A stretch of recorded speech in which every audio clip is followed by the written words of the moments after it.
welcome back everybody to amdm Collectibles. Today we have a special video. This is the start of a brand new segment on the channel, what is going to evolve hopefully into Monday Movie Talk. And today we have a special guest. You guys have heard me talk about him on the channel, but you've never formally met him. This is Daniel Menino, my lovely brother. Oh, please stop it. Anyway, he is going to join us on this journey of Movie Mondays, and he will be in other videos as well, a lot of the Funko Pop mystery boxes and stuff. He's new to you guys, but he's not new to the channels. He is the one that has made all the thumbnails and stuff, and he has been behind the scenes working, so welcome. Thank you. It's been a long time coming. Yes, appreciate you being here. Yeah. So today what we have for the first installment of Movie Mondays, in preparation for Spider-Man No Way Home, we are ranking every MCU movie from our least favorite to our most favorite. And this is only going to be the movies. This is not going to be the TV shows. There's 26 movies going with Eternals. So we do have Eternals in there. We have seen every MCU movie at least twice, I believe, right? Have you seen every MCU movie at least twice? I've seen them at least twice. A lot of them more than twice. So I know I've seen every MCU movie at least twice. There are some that I've only seen twice. Yeah. Eternals. Yeah, Eternals is the only one, but we have seen it in theaters, so it's still fresh on our mind. Yeah. So how we're gonna do this is we're gonna let Dan start, and what he's gonna do is he's gonna go through his bottom 5, tell you why he thinks that they need to be there, and I'll go to my bottom 5, and then we'll go back and forth until we get to number 13, because this is going to be a 2-part video. So today we're just going to do 26 through 13, and then the next video will be 12 through 1. So without further ado, we will let Dan start. And Dan, what is your number 26th, the last ranked MCU movie in your opinion? So I have a feeling that both of our last movies, of our worst ones, are going to be the same, just because I know we talk about this a lot. Okay. But I think that my number 26 movie for the Marvel movies is Ant-Man and the Wasp. The reason I think this, one, it's a comedy. It really doesn't have much in terms of weight for the MCU. My opinion, some other people might think differently, but I don't think it's that funny. I'm just putting it out there. It really doesn't do much in terms of characters. I thought Ghost was kind of a weak villain. Yeah. Story just kind of was kind of dull. It didn't really feel that important or special. I didn't really care for Hank Pym or Hope, their character portrayals. I thought Scott Lang kind of got pushed in the back burner, and it didn't really feel like an Ant-Man movie. Kind of felt like the Wasp and featuring Ant-Man. Yeah. So I think out of all the Marvel movies, it's the one that does probably the least, and kind of the one I just don't want to watch the most. So that's why I put it in that spot. I still think there's certain enjoyments or certain parts that are kind of funny, but I don't think it's really justified like for the whole movie to really even exist. Would you say it's a movie? Because what we'll do too is we'll go through, and the Marvel Cinematic Universe, I should say, like right up front, like we both like the MCU. Yeah. Like we love the MCU. We're big MCU fans. So I guess what we'll do is after every explanation of the movie, we'll kind of give like our overall like if we liked it, if we disliked it or not, because majority of these movies we actually like. Oh yeah, like they're actually, we think they're all pretty good movies. I'll put it out there. Both of us have seen every single Marvel movie, MCU movie in theaters since Iron Man 1. So we grew up on these movies. I mean, I did. I was 8 years old watching Iron Man 1. So yeah, some of our best theater experiences, best memories in the movie is the MCU. Oh, for sure. But so overall, do you enjoy Ant-Man and the Wasp? Do you think it's a good movie, mediocre, bad, okay? Where does it kind of? I think it's in the very mediocre category. Yeah, so I agree. So I personally don't think in the MCU there's really like a bad movie, like one that's bad. They're just like very mediocre and forgettable. Mm-hmm. I mean, it's kind of we use this phrase a lot. We call it MCU filler, and I think Ant-Man and the Wasp is definitely I'll talk about it more when I get to my. But I think Ant-Man and the Wasp is kind of like the epitome of MCU filler. Yeah, they're the movies that are made in between the big event movies, so they'll have something to tide you over until those ones come out, basically. Yep. So you got that. What do you got next? Number 25 spot. This might be controversial for some, but I'm putting it out there. Captain Marvel. Another one. I don't think the story is particularly interesting. I think Captain Marvel as a character, Carol Danvers, she gets these powers right away, and it already introduces that she's way more powerful than everybody. Mm-hmm. And throughout the entire movie, there really poses no threat to her. It's kind of uninteresting in terms of just character development. There really is none. She really doesn't do much other than just kind of get to the next objective, next bad guy, and beat him up. And I mean, I know they do her backstory with like her kind of forgetting who she was, but it just kind of comes off as uninteresting when she is introduced not really having that much to her. So I don't know. I didn't like what they did with Nick Fury's character. I thought that was kind of it really kind of when you get to like the Winter Soldier, it doesn't make much sense. It just kind of makes him seem more silly, which he was always a cool character. Them doing with the cat scratching out of his eye, that was just stupid. I really hated that. That made me upset in the theater. There are some. I think I can speak for both of us too. Is there are some moments in the MCU that actually do kind of like infuriate you as fans. Oh yeah. I know a lot of people have voiced that, and that is, I think that's one of those things. Yeah, that's that was one of those controversial. things. That was one of those controversial things in the movies. Like fans either loved it and thought it was hilarious, or like they fell where Dan falls and just absolutely hated it. Well, some people thought it was hilarious. It's like I don't know. Some people watch MCU for the comedy aspect, Yeah. and I'm like I like the superheroes. I like these characters. I think they're cool. I like them to be like, I don't know. I like when they respect them, stuff like that. It's like you get these cool characters. People like them. Nick Fury's been in it since like the end credits of the first Iron Man movie. It's like he's been through it all this time, and then you're just gonna make a joke. It's like, oh, a cat scratched his eye out. That's just so stupid. It was an alien cat, though, I guess. So. Well, I can see why Captain Marvel is low on your list. Yeah. What do you got for us next? Next one, Thor: The Dark World at number 24. This movie is ranked this low. One, by the pure fact that it's probably the most boring movie in the MCU. I mean, I get what they did, or they tried to do. They tried to make Thor serious, which, I mean, the first movie was kind of serious too, but they kind of just didn't really like do much interesting. It's kind of all the characters, the villains are kind of generic. I don't know what it is, but kind of the Asgardian talk is kind of in those couple movies, first two Thor movies. Sometimes it's kind of, I don't want to say it's boring, but sometimes it kind of drags on too much. You can't really like relate to it as well. I don't know. That movie really doesn't have much going on. The only reason I don't put it as my last one is because of Loki. Loki is such a good character, and his moments, by far the best moments in that movie. He has a couple of gems in there. Yes. That literally is the only reason that movie is not in last place. Yes. Is because of Loki. So, other than that, I really don't have much else to say about that movie. All right, so number 23. This is probably the movie that I might get the most flack on, but Iron Man 3, I have had a very... All right, so this movie, I'll put it in perspective.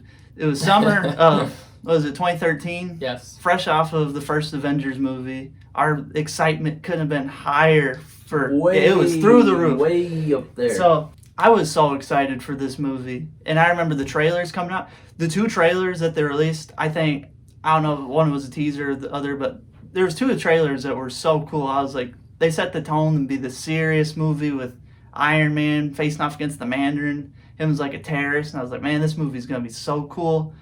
And then, come find out watching this movie, the tone immediately set off from the beginning is completely different what they sold us on, which kind of, earlier Marvel, they kind of did that a lot, where they would tease it kind of more serious, and then it would be kind of, it would be Marvel, but this was probably one of the worst offense.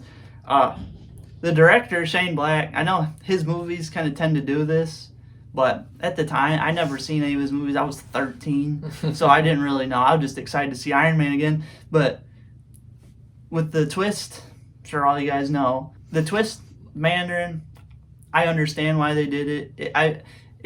It's clever. I think it's a cool twist. My problem with it is that they use... I don't know if it's so clever, though. Is well, it? I think I think they think it's more clever than it is.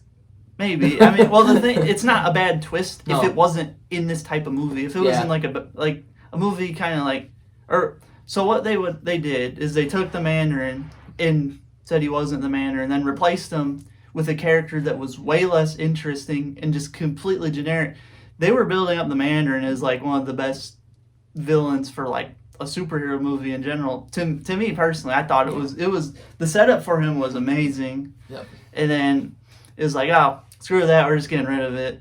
And then every other time in the movie when something cool is about to happen, it's like immediately just interjected by like a joke or something cool does happen, and then you're like, oh, well, that wasn't as cool as you thought because Iron Man wasn't actually in his suit the whole time, or I don't know, he gets it and his suit just falls apart. It's like anytime something cool happens, you as an audience member just can't be like, oh, that was cool. It's like, nope, sorry, it was just a joke. Like, it wasn't serious. The only thing that I like about the movie, I know what they're trying to do. It's an Iron Man movie, but they're trying to make it about Tony Stark outside the suit and show him that he's just as capable as a superhero outside of it than he is with it. But they can do that. I like the scene where he goes to find Trevor, the fake Mandarin. I like seeing him kind of like, you know, make his makeshift weapons and go and kill all those people. That was pretty cool to see. Mm-hmm. There's some decent parts in Iron Man 3. I just think it's like constantly one of those things that you're led to believe something cool is about to happen, and that it never has a good payoff for anything. And they set up a bunch of great stuff too, but everything they set up just leads to nothing. So that's why I'd put that there. So what was that? So, that was at 23, right? That was at 23. Okay. I don't think Iron Man 3 is a bad movie. I think it's probably like a good put together movie, but it's probably the movie out of all the MCU movies that irritates me the most. So that's the decisions they make. I just don't like any of them. So now you're on to 22, and this is going to be the last one that you do because the bottom 5, and then I'll go after this. So number 22. 22, I have The Incredible Hulk. This movie, I don't think it's a bad movie. I think just in terms of MCU enjoyment. By the way, these rankings, we're not putting them for like what we think is the worst. Correct. Out of all of them. It's just our personal favorite list and what we would rather watch. Yeah, it's pretty much how we determine this is kind of on our rewatchability. We did factor in like the quality of the movie as well, but like the ones that we would be willing to rewatch the most. Yeah. So, which is Ant-Man and the Wasp would be the last movie MCU that Dan would want to watch. That kind of. Yeah. So The Incredible Hulk. I actually like this movie, but I rarely ever want to watch this movie just because it's kind of the one that it feels very self-contained. I know it's in the MCU, but it was the second MCU movie and it had Edward Norton as Bruce Banner. I mean, we all know Mark Ruffalo. I like Mark Ruffalo a lot better, Bruce Banner anyway, but I like it.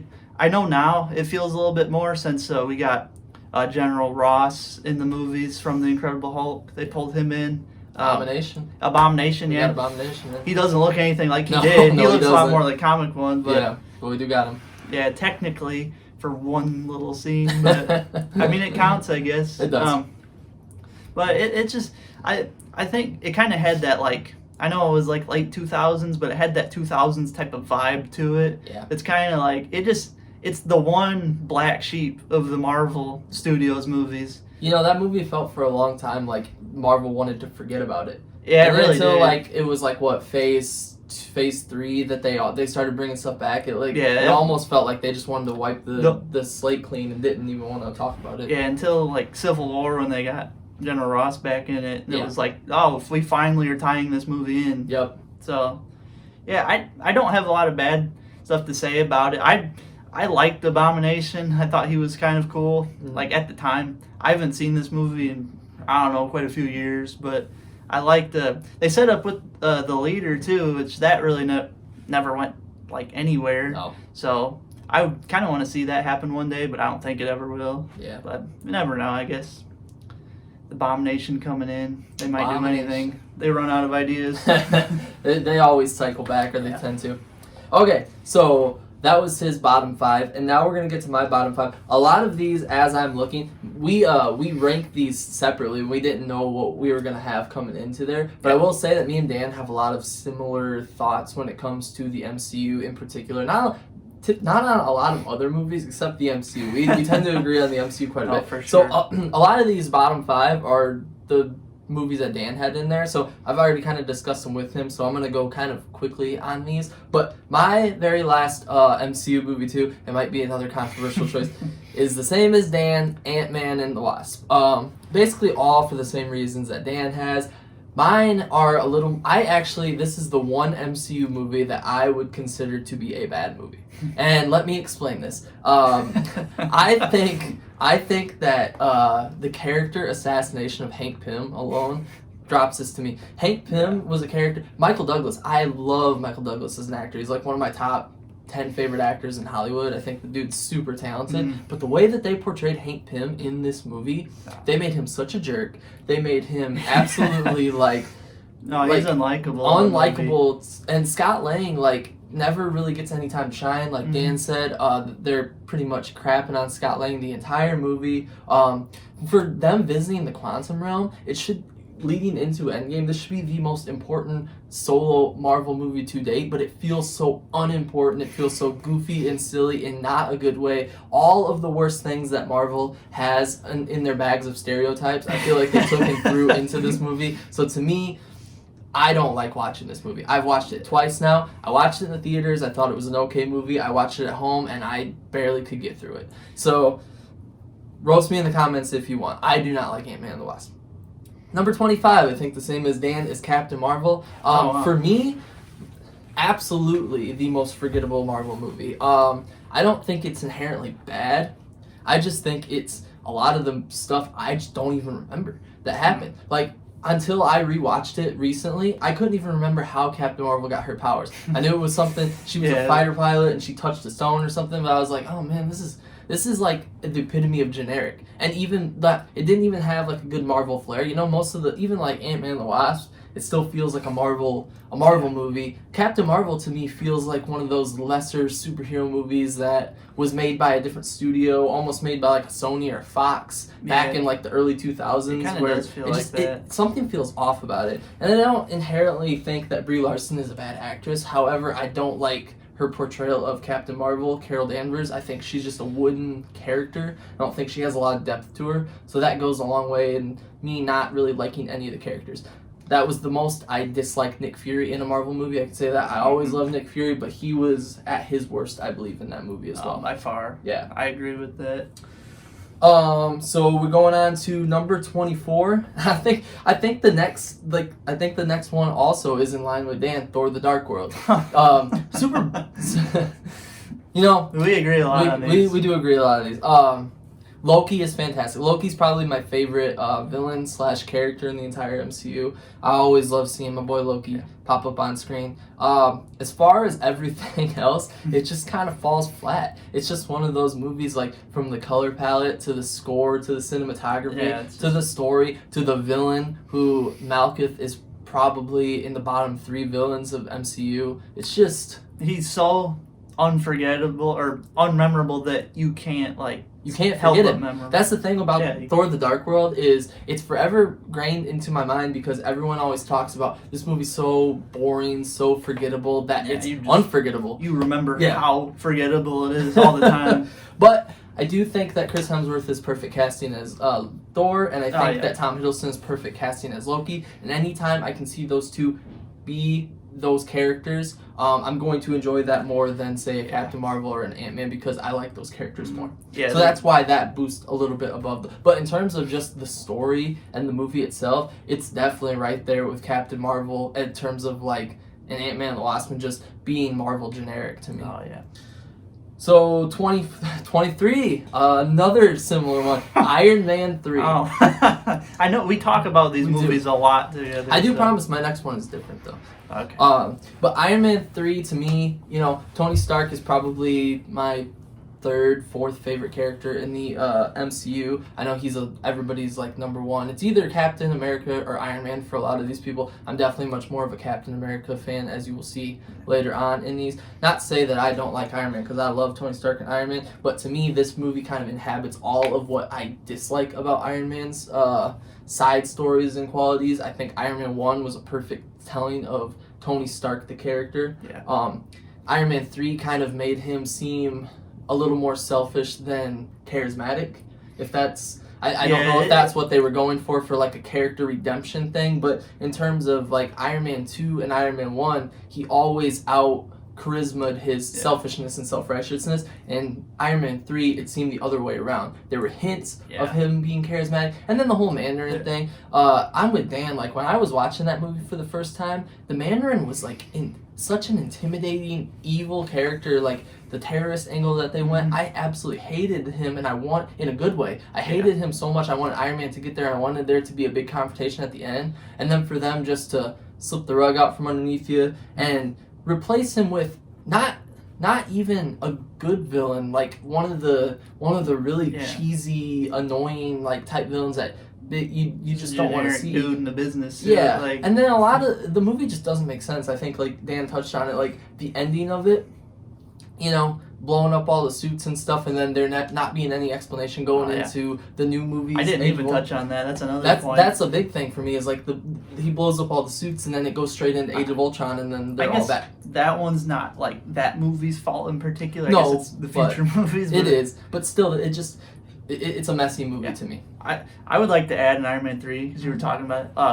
I forgot to mention, but Iron Man, in that, Tony Stark is a complete asshole in that whole movie.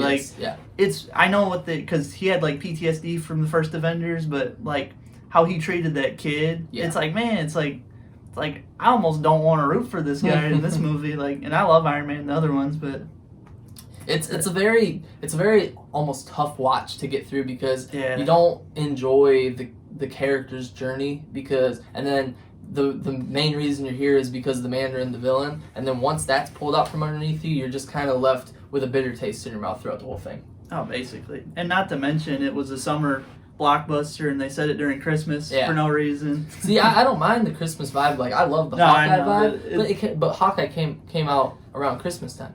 Yeah. So, okay. Here is the first one that we differ on, and this is going to be, I promise you, the most controversial one to everybody in the comments. Every time I discuss this with my friends... Even me? No, not with him. Okay. I think he kind of agrees with me on this, but anytime I discuss it with my friends, I get absolutely cooked for this one.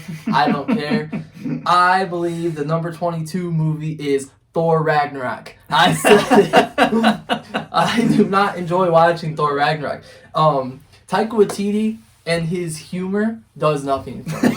It literally, it does nothing for me. I almost sit there with, this kind of face on the whole time. It's almost cringe to me, you know? And the way, it's the first movie where they've kind of started to make Thor a joke, which inherently isn't bad, because as you'll see, I haven't really liked the first two Thor movies all that much. I think they're the weakest of the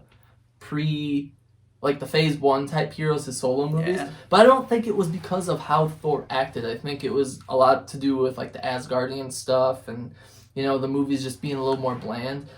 But to me, making Thor himself a joke, the character himself, and then having, Valkyrie come in and just being super OP and always saving the day and having these really lame jokes. It's just you call it Ragnarok, and you have Hela, the goddess of, was she goddess of death? Yeah, she was goddess of death. Those two things right there are supposed to be super dark. That's supposed to be the end of time.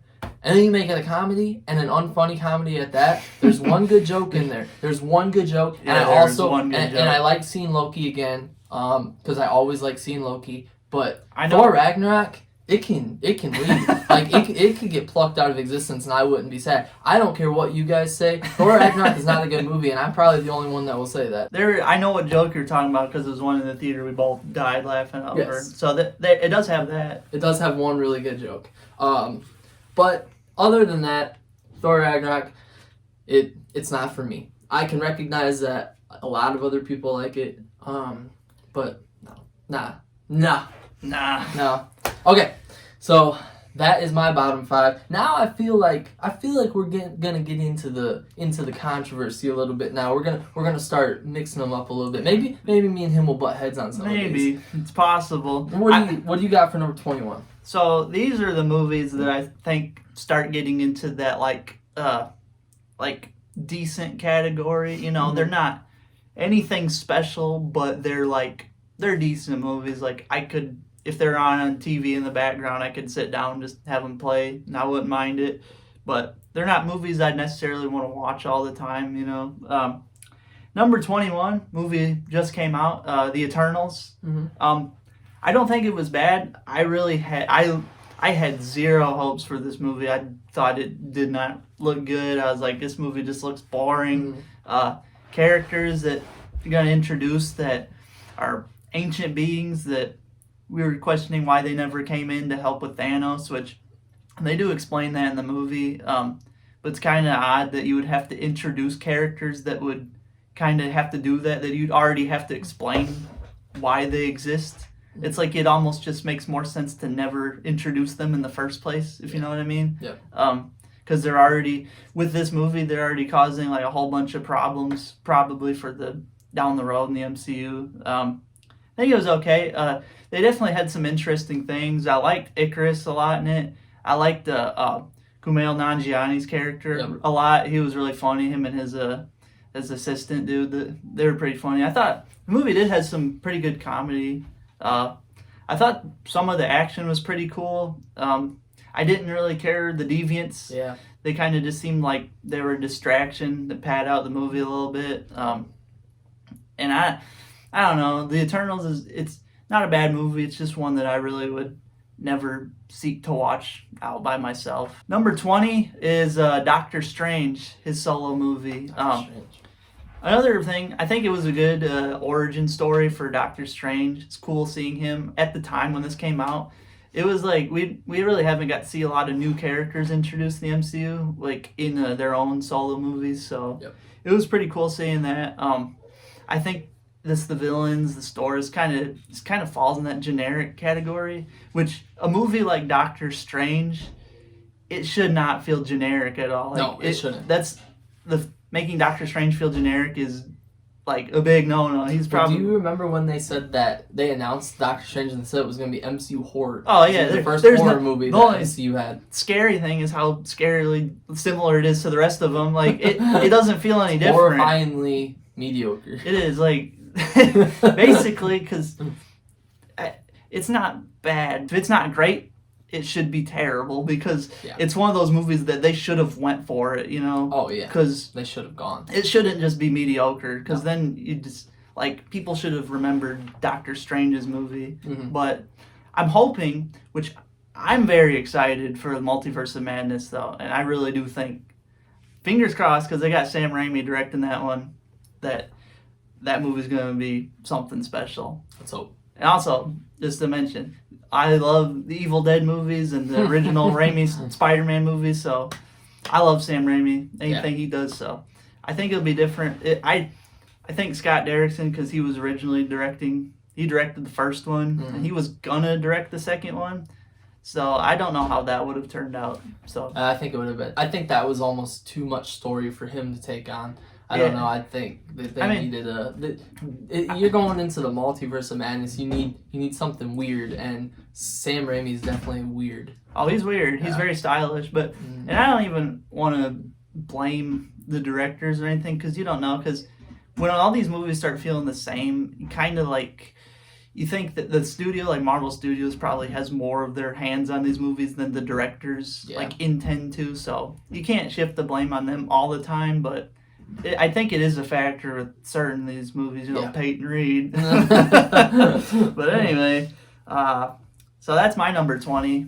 How many of these are we going down? So I think what we're gonna do for this one is we're gonna go to we'll go straight up to That was 20. Yeah, that we'll was go 20. to 18, and then I'll say my 18, and that'll be the end of part 1. Yeah, and then this will probably be a 3 or 4 parter because these are our explanation. We actually want to explain ourselves, and we don't want to just make this like super quick and stuff. We want to go in detail with this, so this is definitely going to be a multi-part thing. So we'll have Dan go to his bottom 18, or however you want to say that. We'll go to his 18th favorite, and then I got 2 more to do. Yep. Okay, so number 19. I know you said that yours was controversial. I have it on here as well. Thor Ragnarok. At least yours was a little higher though. In terms of these comedy things, I feel that we have both of us have a shared sense of humor. So if one of us doesn't find one of these funny, there's a good chance that neither of us will. It's just the way it is. I don't think Thor Ragnarok's all that funny, but I think that it's visually more interesting than all the other ones that I've listed so far. That's another thing too. I think this is where me and Dan disagree. Probably the most so far on this list. I think Thor Ragnarok is a visually ugly movie. I hate the color palette on there. Like it was sold as a visually appealing movie to me. It's like really like it's got a very it's got like a mustardy like grain to it. Well, almost. It's weird because I've thought about this a lot. It's colorful, but all of the color is like grayed out of the movie. It's like diluted. If you notice, a lot of the earlier like MCU movies have very like gray color tone to them. My favorites, I won't say them now, but some of my favorite ones have a really bad weird color tone too. It's just like it's something when you notice it, you can't unnotice it. Yeah.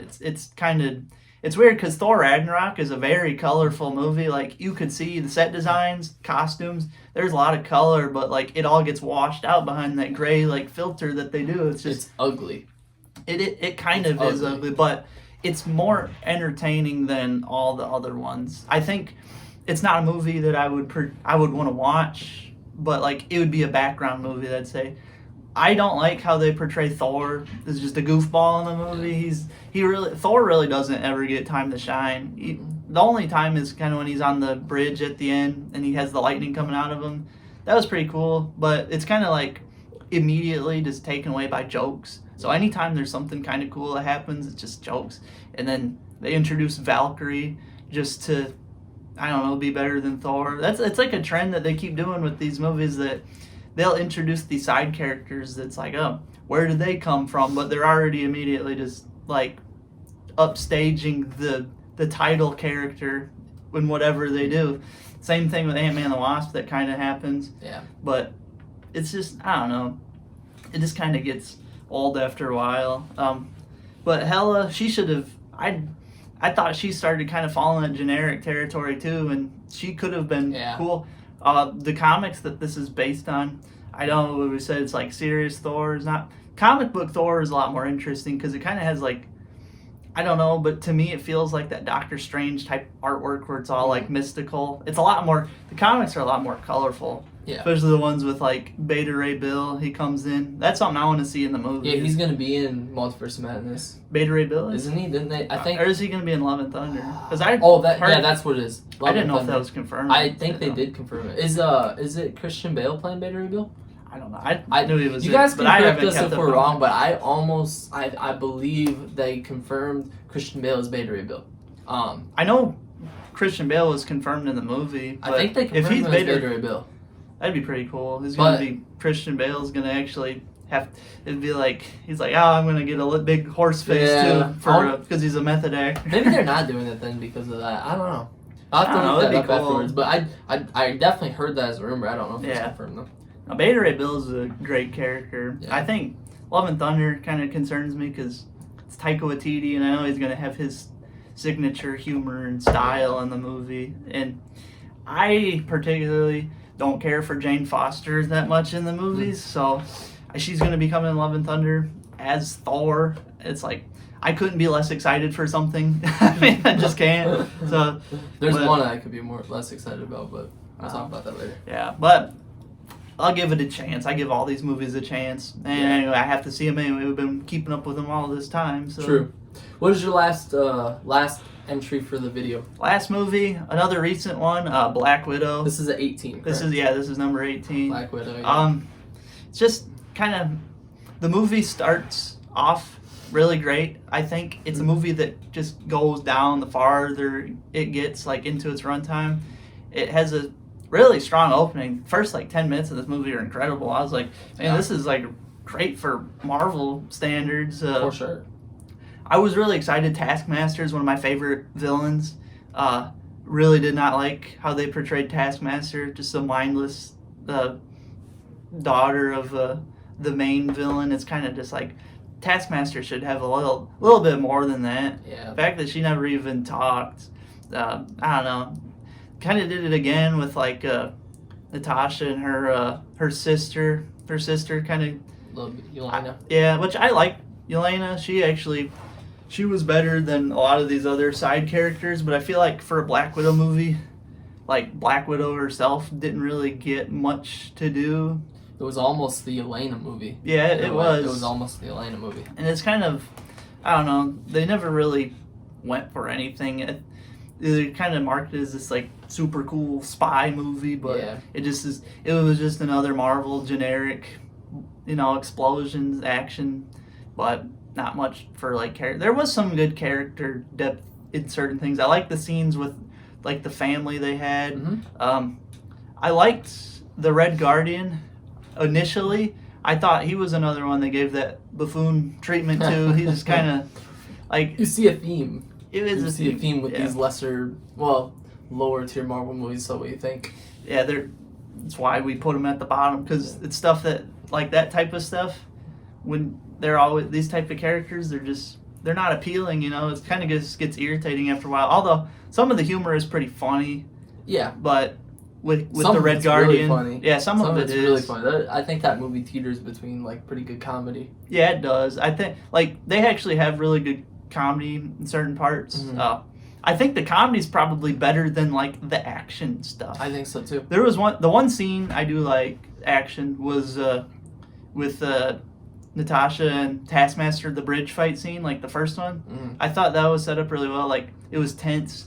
It was cool introduction for Taskmaster, but rewatching it when you know all about Taskmaster, it's just kind of oh well, she's kind of dumb. So it's kind of like another Mandarin thing where you have a cool setup to a villain that has little to no payoff. Yeah. So. Yep.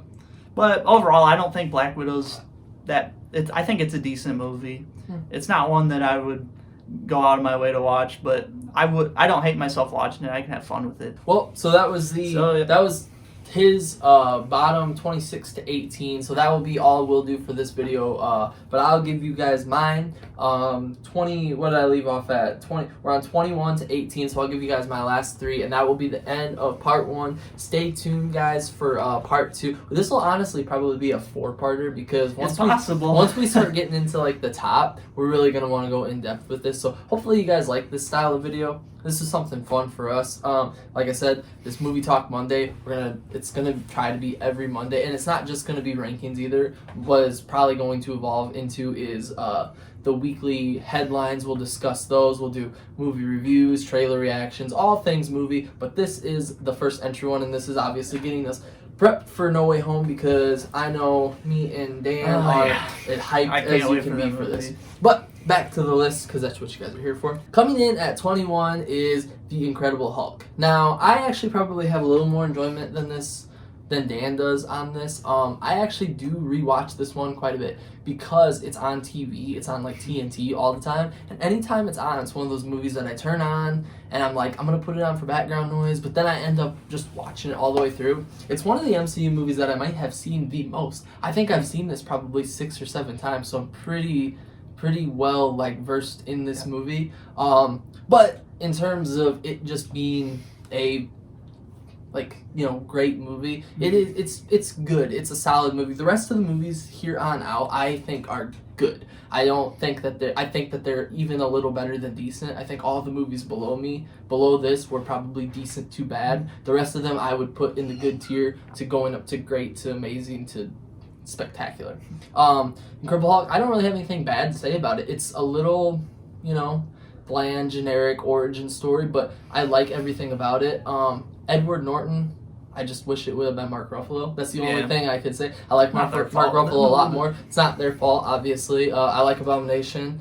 Yeah, not a bad movie. It's just not an eventful movie. It is interesting to think about what the MCU would have looked like if Edward Norton would have stayed the Hulk. It is in the interesting. Avengers. I don't think he would have meshed with like Chris Evans and Robert Downey Jr. and stuff though. No, I don't think he would. It's like an interesting time capsule though for the MCU. It is for sure. So on to number 20 is Black Widow, movie Dan just talked about. I actually do have quite a bit of enjoyment for Black Widow. However, it does have its faults, and a lot of them, I believe. The biggest one is, like Dan said, is Taskmaster. And I don't necessarily think it's for the same reasons. My biggest thing with Taskmaster is how they used her character. I think that it almost cheapens Black Widow's origin story. So the thing is, we're led to believe that she did all these awful things, and she had red in her ledger, and she needed to wipe it out. So basically, you get this really cool scene in the Black Widow movie where it's like telling that the basically the head of the girls who are like the spies or whatever, Black Widow ends up bombing the building, and it kills his daughter. And so, you know, she feels really bad about that, and that's kind of like one of those things where it's you're morally conflicted with your hero because your hero has done something awful, but it was at the stake of gaining her freedom. So she is kind of treading that anti-hero line. But then you find out that the daughter never died. The daughter turned out to be Taskmaster. She's basically being manipulated by her father. And it does give Natasha this redemption arc. However, I don't think it was necessary because her redemption arc is in Endgame to me. Yeah. Her redemption arc is... It would have hit a lot stronger after seeing that and knowing that all those years she carried that weight of guilt. And then finally she gives herself up. And you're like, that's why she actually gave herself up in Endgame. That would have hit me a lot harder. But in the end of Black Widow, she gets a redemption arc, and you kind of feel as, well, you know, she's kind of redeemed herself. Now why does she have to redeem herself again? Yeah, and it's kind of like it just is like, why was this movie why did it come out after Endgame? This movie should have been before Endgame or after Civil War, whenever they wanted to do it. But no, I agree with you completely on that, because it's like that was her big redemption, was her sacrificing herself in Endgame. Yeah. Not to get into Endgame too much, because we'll talk about that later, but yeah, it doesn't really make much sense for her to have a redemption arc there. No. So most of my complaints with Black Widow is story, but in terms of rewatchability, there's quite a bit there because, like I said, that opening scene, the first 10 minutes is one of my favorite openings to any Marvel movie. The score, I think it had a great score. It was really epic. Cinematography was good. I think that the action was pretty well filmed, and I really liked the characters. You know, I liked Yelena a lot, even though she did kind of overshadow Black Widow. As much as Dan, I think, kind of was disappointed with Red Guardian. I didn't have too much going in with Red Guardian in terms of hype, so I kind of liked the comedy angle with him, even though it probably would have been better if they would have stuck with the serious, more, I don't know, gruff one that we saw in the beginning. That probably would have been better, but I did like the Red Guardian. I like the whole family aspect. I think the family stuff was enough to have rewatchability and enjoyability for me. So that's where that one ranks for me. And then coming in at 19 for me is Eternals, movie Dan just touched on. Eternals, I actually liked quite a bit. However, I had a lot of problems with this as well. You know, I was hyped for this movie. I was unlike Dan. I love the cast coming in. I'm a big Game of Thrones fan, so seeing Jon Snow and Robb Stark back on screen together was going to be cool for me. They had some pretty big names coming into it.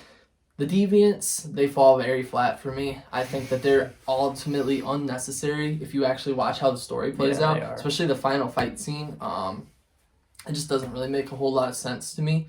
And then, you know, Icarus becoming the villain, it was one of those things that, of course they were going to do that. I'm just going to say, of course they were going to do that. And he was my favorite character, so that kind of bummed me out, especially that they killed him. It was an interesting, cool angle the way they did, but killing him off kind of killed my excitement for future Eternals movies, if they're even going to make a future Eternals movie. Yeah. But I don't know. It was still enjoyable for me. The way that they told the story was a little odd because it was about 3/4 of the way into the movie, and there were characters that hadn't got reintroduced from the beginning, and I completely forgot that they were even in the movie. So pacing was an issue for that movie, but you know, good for what they were going for. It was the one that felt the least like an MCU movie in a, I would say, mostly good way. They took a swing for something. I respect that. They didn't just stick with the mold. Yeah, that is a plus. Yeah. Yeah, I didn't mention that in Eternals, but the cinematography in that movie is actually like very good. It's a very good looking movie. Yeah, it looks great. Okay, and the last one, my number 18, the last one we're going to do for today is actually Iron Man 2. Now, I think Iron Man 2 is a much better movie than what most people give it credit for. I am a little blinded by nostalgia. I went on a field trip with a bunch of classmates, and we actually went to Wisconsin Dells. We went to the premiere, and we all snuck out of our hotel room, including our teacher, and saw it at a midnight premiere when they still did the midnight screenings. So to me, it's one of my favorite movie experiences of all time. So I'm a little jaded and blinded by that. However, the movie that we get itself, I don't think is nearly as bad as what people think. I think it's a very fun movie. I think Whiplash as a villain is he's serviceable, he's fun, he's quirky, he's different than what we get in most Marvel villains. I think that's a lot of why people don't like that movie. But I like the fact that it's it's a true sequel to Iron Man 1. I think that going back to what I said about Iron Man 3, Tony Stark not having much charisma, I think he has a lot of charisma in this one. I know that a lot of people think that he's a jerk in Iron Man 2. Go back and watch Iron Man 3. Go back and watch Iron Man 3. He's way worse. Iron Man 3 is way worse than Iron Man 2. Just go back and watch it. I think you guys forget or maybe haven't give Iron Man 2 a chance, but it's a good movie. There is some flaws with it. You know, there's some pacing issues, and you have to. It's kind of one of the it lays the groundwork for a lot of things in future MCU. So it's one of those movies that feels like it's MCU filler, but it's good filler. It's enjoyable filler for me. It kind of feels like it's the episode before the season finale. You know, I tend to not like those movies or those episodes as much as the season finale, but I always like getting there. It's like enjoying the journey. So that will wrap up this video. Like I said, we left off at 18. Next video, we're going to try to get through 17 through 13 probably. And then we will do 12 through 1. We'll try to do this a 3-parter. If we have to push it to a 4-parter, it's only because we want to really explain ourselves, especially with those top tier movies, because the margins are like razor thin on some of these. Like especially once you get into the top 7, I had a lot. I don't know about you, but I struggled trying to place them. I didn't struggle too much, but I am very passionate about my top 5 of them. Mm-hmm. So.